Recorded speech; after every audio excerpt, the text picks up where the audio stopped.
Hi, this is my final project for our online theater class. So,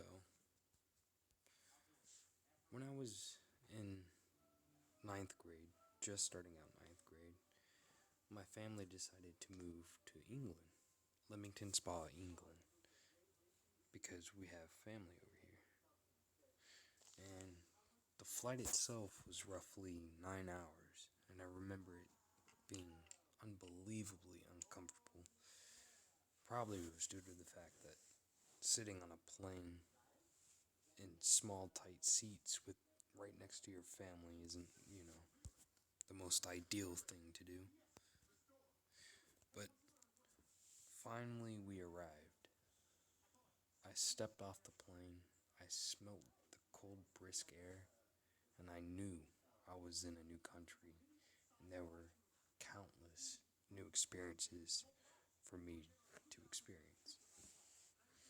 Well, as soon as I got there, the school year had just started, and in the US, I would be in ninth grade, but over there, they called it year 10.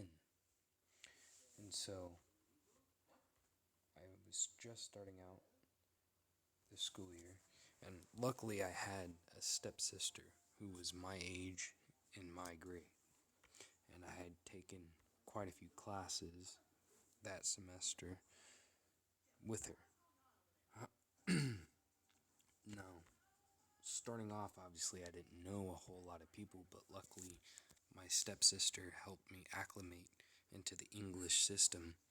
That way, I could familiarize myself and try and better understand the curriculum that was standardized in England.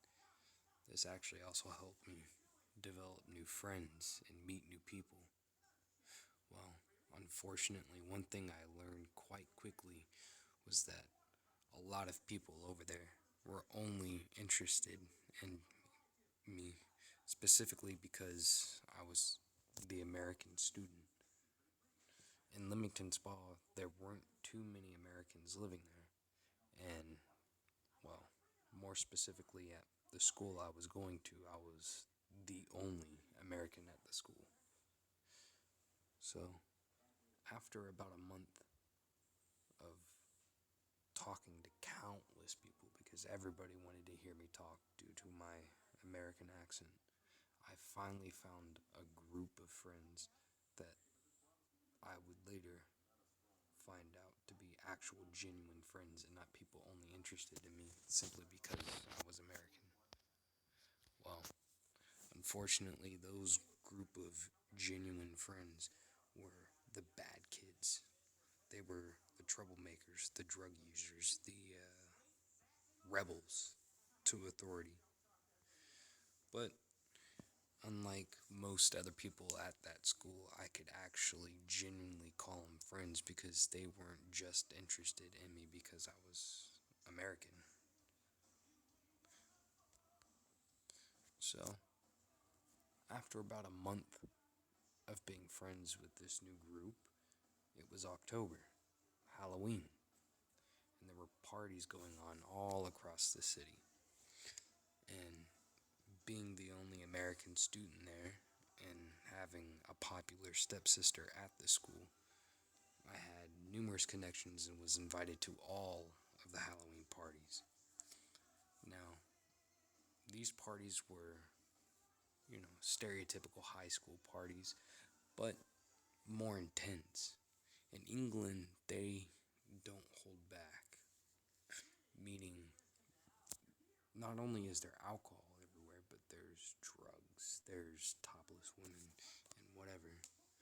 Well, I went to several different parties and didn't really feel too satisfied. I mean, it was cool, being in a new environment, seeing new things, and experiencing all that stuff.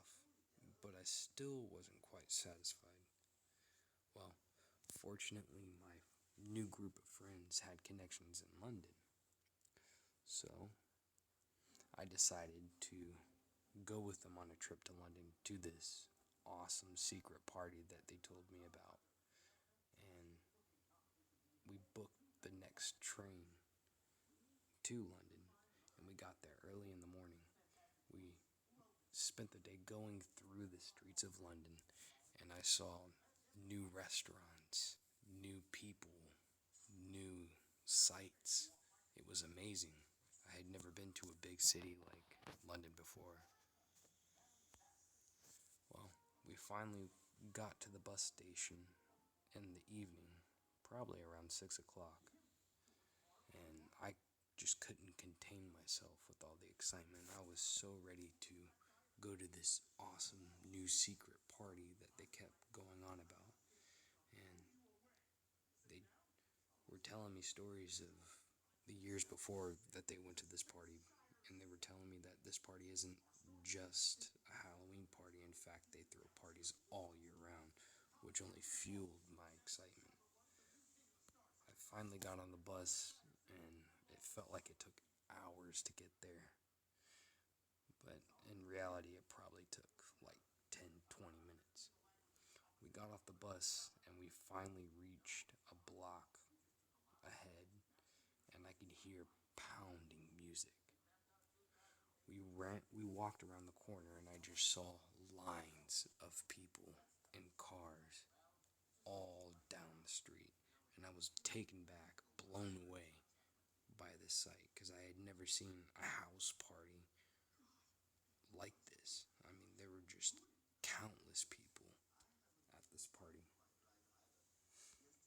Well, fortunately, my friends had connections, and we managed to get to the front of the line and go through not the front door, but another door, which we had. Well, my friend had to say some sort of password to get in.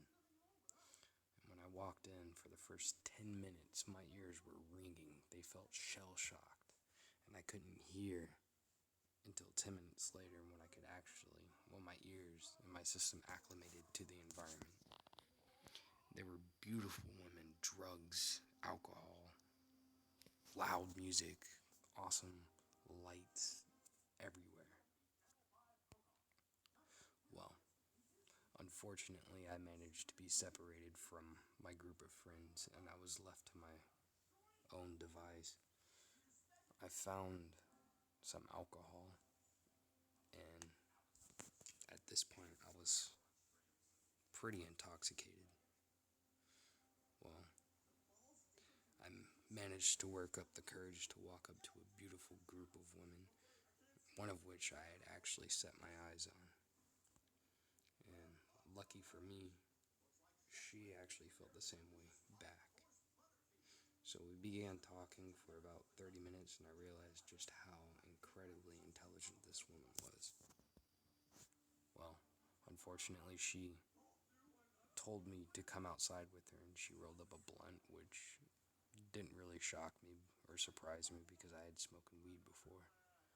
But after we smoked that blunt, she pulled out a bag of some kind of brown substance, and I was just confused. So she pulled out a line, did one herself, and I was just taken back by the audacity of her. I mean, is she gonna force me to do this? Does she want me to do this?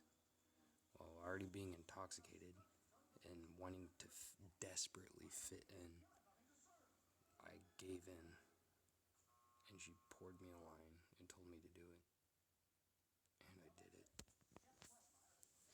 Well, I was so intoxicated that I had to sit on the couch for 2 hours in a state of blissful happiness. I wasn't asleep, but I was not very conscious. Well, when I awoke from my trance, I looked around the party searching for my friends, and they were nowhere to be found, so I assumed they just left me. I looked at my phone, and it had died, so I couldn't call them or contact anybody. So I walked outside the party while being incredibly still intoxicated, and I was lost, scared, alone. I didn't know what I had just taken. I was intoxicated. I'm in a big city where I know nothing.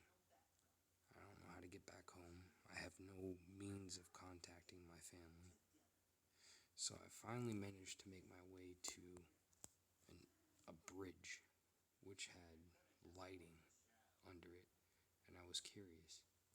So I approached this group of people, which turned out to be homeless people living under the bridge, and I met an old man who was very kind and sympathetic to my situation.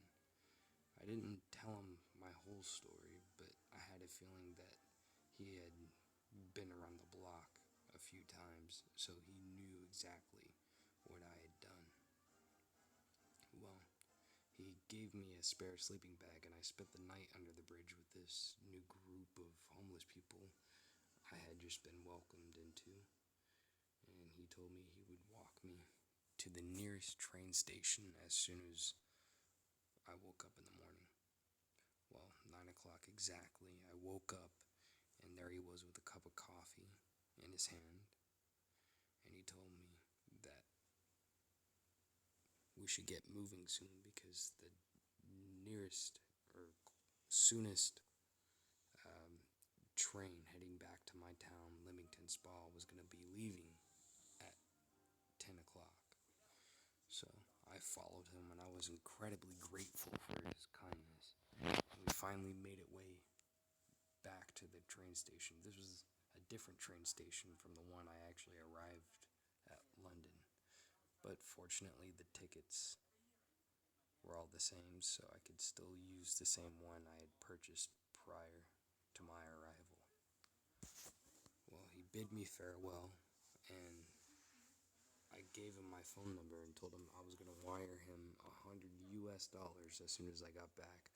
Money I had saved up before I made this trip to England. So, on the train ride back, I had so much to think about. Later, I had actually figured out that what I had taken at that party was in fact heroin, and I was astonished. And this gave me so much to think about over the course of the next year that I would spend living in England. And I was deeply troubled by this. I was troubled by all that just happened, the fact that my genuine friends betrayed me, and that I could never truly find true friendship in anybody. And I learned that people are only out to serve their own interests. And after, although it wasn't all bad because I had actually experienced all of this stuff that only few people experience in their lifetimes.